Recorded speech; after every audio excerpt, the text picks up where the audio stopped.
Today we're checking out Thailand's two most viral markets, the floating market and the train market, to see if they are really worth the hype. The train literally passes this close to people's stalls, and right after we're hopping on a boat through the famous floating market. But here is the thing. Are these markets just tourist traps, or is it something you actually need to experience in Thailand? These are some of the most famous spots around Bangkok, and they've gone super viral online, but I wanted to see them for myself, without all the social media cloud. I spent the day exploring both, hopping trains and boats, so you don't have to. Welcome back everyone, I'm Val, and in today's video I'm going to show you how to visit the viral floating market Damnoen Saduak and Maeklong train market.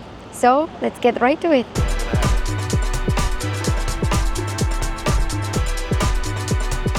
So let's start with the basics. Damnoen Saduak, or the floating market, is located in the Ratchauri province, around 1 hour away from Bangkok. While the Maeklong railway market is located in the Samut Songkhram province, also around 1 hour away from Bangkok, but like 30 minutes away from each other. So there are two ways you can reach these destinations. So the first way is taking a train or a BTS to the Mochi station. And then you can take a bus to the southern bus terminal or directly to the market. Or you can also take a train from one of the local train stations to the market station. That will take you to the railway market. To Damnoen Saduak, it's actually harder to reach because of the lack of transport. You can actually drive from Bangkok to the main pier, but reaching the destination on your own is a little harder. So I would recommend taking a tour, which is exactly what we did. So you will find online or in different traveling agencies tours that will take you for either half a day or 1 day through both markets. The half-day tour is actually 6 hours long, and the one that is advertised as full-day tour is between 8 and 9 hours. Now for prices, the full-day tour is 1,370 baht or 1,400 baht, depending on the season, and the half-day tour can be 1,000 baht. You're going to say it's like 400 baht difference, but sometimes you can find discounts on the half-day tour and it can be around 800 baht. We decided to take the half-day tour because we were actually traveling on a weekday, and as you know, I work online, so I actually needed to work that day. But I will tell you which one I will recommend later on in this video. So after you book the tour online, you can pick whichever date is convenient to you, and then you will need to go to your pickup point. This is a group tour, keep that in mind, because if you want a private tour, it will be more expensive. It is also possible to do it, and is especially convenient, or some people would prefer the private tour for the floating market. But we actually took a group tour and it was fine. So the pickup point was in the center of Bangkok, near one shopping mall that is right located in the center of the city. It was very early in the morning, so the pickup time is around 8 a.m, so keep this in mind. They first put all of us in a bus, and then they took us to a local salt farm on the way to the market. If you have enough time during the tour, they will bring you to a temple where you can see part of Thai culture and can see them making merry before you take the train. So it's a really nice experience.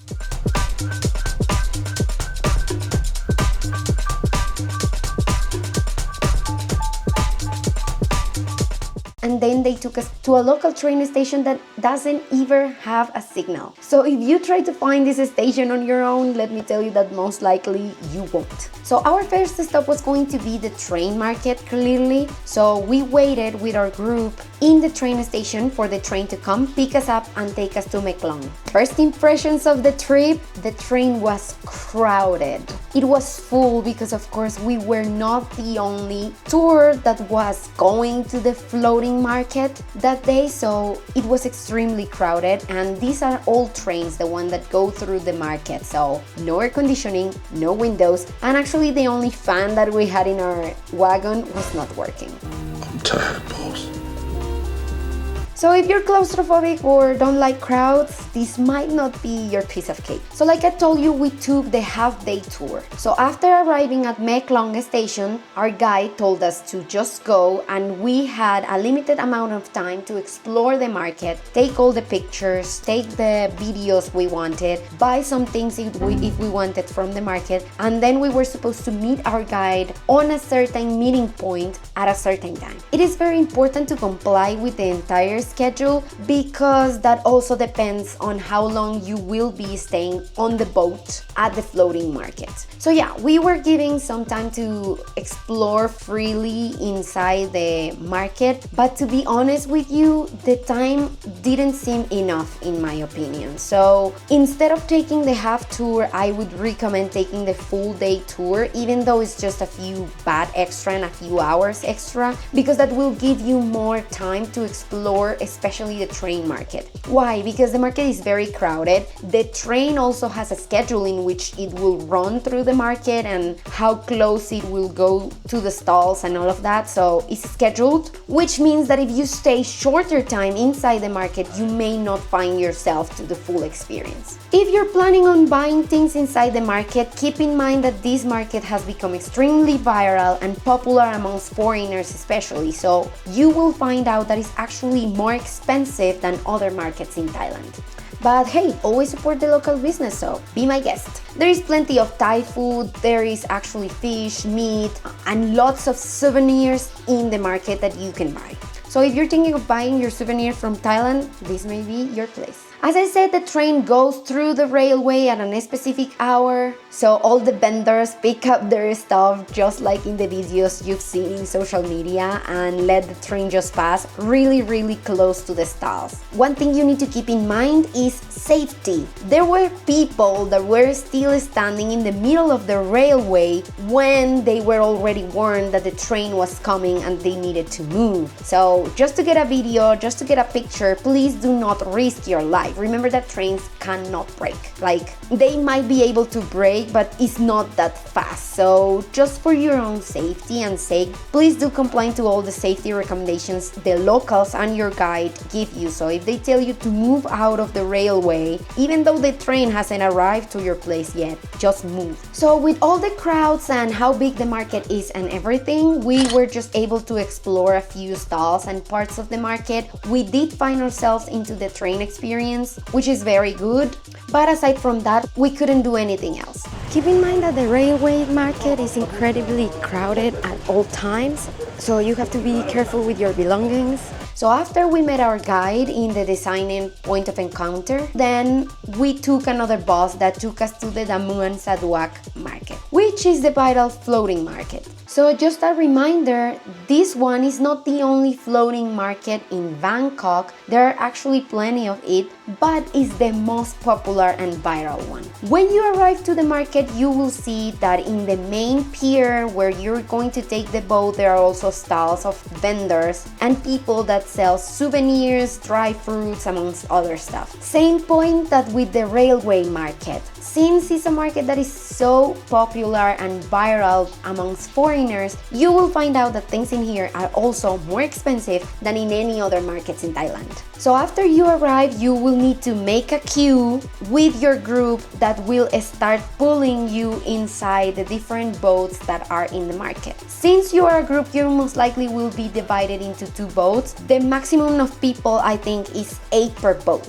So you sit on a boat and you start getting a tour around the entire floating market. Depending on the hour you go, you will find out that it's also very full and crowded with foreigners. In other boats, of course. It's not only about the vendors, but also about the amount of people that visit it every day. As I told you, if you want a private tour along the floating market, maybe you want to rent it from the beginning, because since this is a public tour, you will be sharing the boat with other people. If you manage to arrive on your own to Damnoen Saduak, you will see the prices of renting a boat in there, which, to be honest, can be more expensive than just hiring a tour. So there is some point in the morning where it's actually very crowded and it gets a little bit of traffic jam amongst boats and all of that, but we managed to see great part of the market, unlike the railway market where we weren't able to see that much.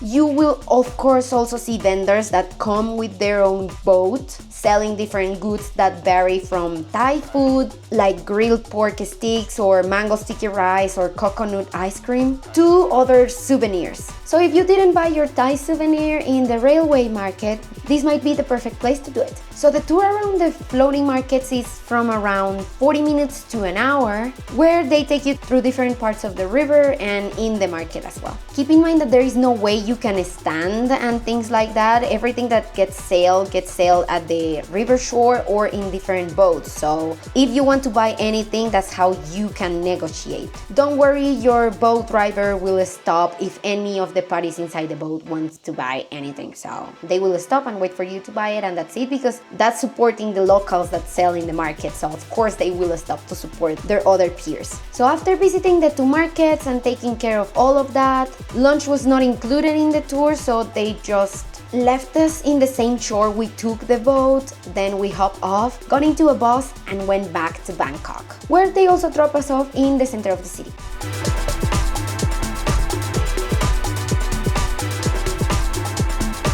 So that's the basic overview of the entire tour. If you book it online, again, my recommendation is that you book the full day tour, so you have more time to explore the railway market rather than just having to rush it off, see the train once and leave. Now about the question, is this really worth the hype? Should this be on your bucket list in Thailand? The answer is depends on your time. To be honest, Thailand and Bangkok in itself offer a lot of experience for you, but you can actually skip this one, because as viral as the markets are, there are actually other floating markets in Thailand that are not as crowded and not as full of foreigners. Not that seeing foreigners in Thailand is wrong, but if you want a more local experience, this should definitely not be it. And also, if you're a little introverted like myself, being in such crowds is more stressing than fun. I actually felt that we didn't have enough time to explore the railway market, and I realized by talking with other people in my group tour that I was not the only one. And a similar experience was with the floating market. You expect to see a little bit more of a space between